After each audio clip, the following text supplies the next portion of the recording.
This is another video I'm making on the fly, but it has to be done. So I want to talk about something that's been on my mind this week.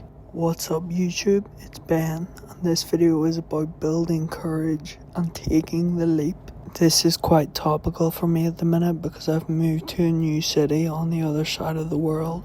And what's interesting is that human nature and psychology isn't really that much different all across the world. So I think building courage is one of the best things that you can do because it will give you the strength to take the risks and seize the opportunities. And if you don't have courage, you'll delay making the decision longer and longer until ultimately you'll just not make it because you don't have enough courage. I've noticed that dealing with fear is a huge part of moving away. I think you need to be physically and mentally prepared to make a move, like moving country. So many variables come into the equation that you didn't think about before you arrived, which is scary, but the thing is you deal with it because I believe your body and brain adapts very quickly, which I think people need to remember. They need to back themselves more and build the courage to take the leap. I was listening to a podcast with Alex Hormozy and Chris Williamson, and Alex was asked, if there's one trait you can transfer to your son, what would it be? And he said courage, and explained why it's so valuable. Without courage, everything's meaningless because you won't take any action. I think one of the biggest lies we believe is, I'll do it when I feel ready. But the problem is, you never feel ready. Readiness isn't a feeling. Is something that you create through action. It's very difficult at first to let go when you've spent your whole life planning everything you do. But when it comes to doing that thing that you should do, you're never going to feel prepared. Comfort feels safe. That's why it's so dangerous. It happens gradually, one comfortable decision at a time. I'll stay here for another bit. I'll start on Monday. But years can pass and your life stays the same. So the fear of staying exactly where you are needs to become bigger of the fear of leaving.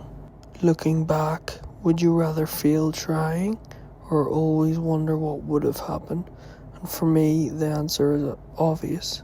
I also think it's important to mention that I don't think courage is so dramatic. It's not jumping off cliffs, quitting your job overnight, and booking one-way flights. I think real courage is made up of tiny decisions. Going to the gym when nobody notices. Posting your first video. These tiny moments build evidence. Evidence that you trust yourself. Every small promise you keep to yourself makes the next courageous decision easier. That's exactly how I approached moving. I didn't think I'm moving across the world. I thought, today I'm applying for my visa, one step at a time. The crazy thing is, those tiny actions lead to a completely different life. I think the misconception about courageous people is that they're naturally fearless, but they're not. I think they're simply willing to be uncomfortable longer than other people. I think when I realized your brain is designed to keep you alive, it changed things. Of course, every meaningful opportunity feels dangerous, not because it is, but because it's unfamiliar.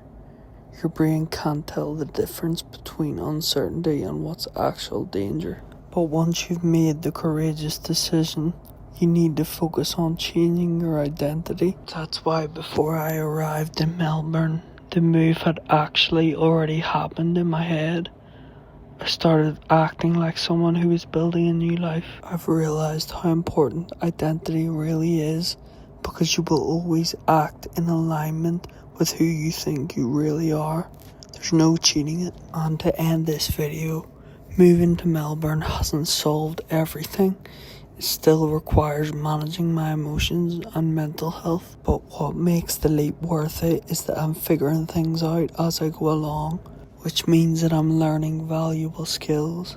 Thanks so much for watching the video. Please like and subscribe. Life doesn't become extraordinary because extraordinary things happen to you.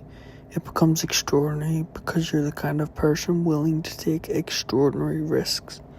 Peace.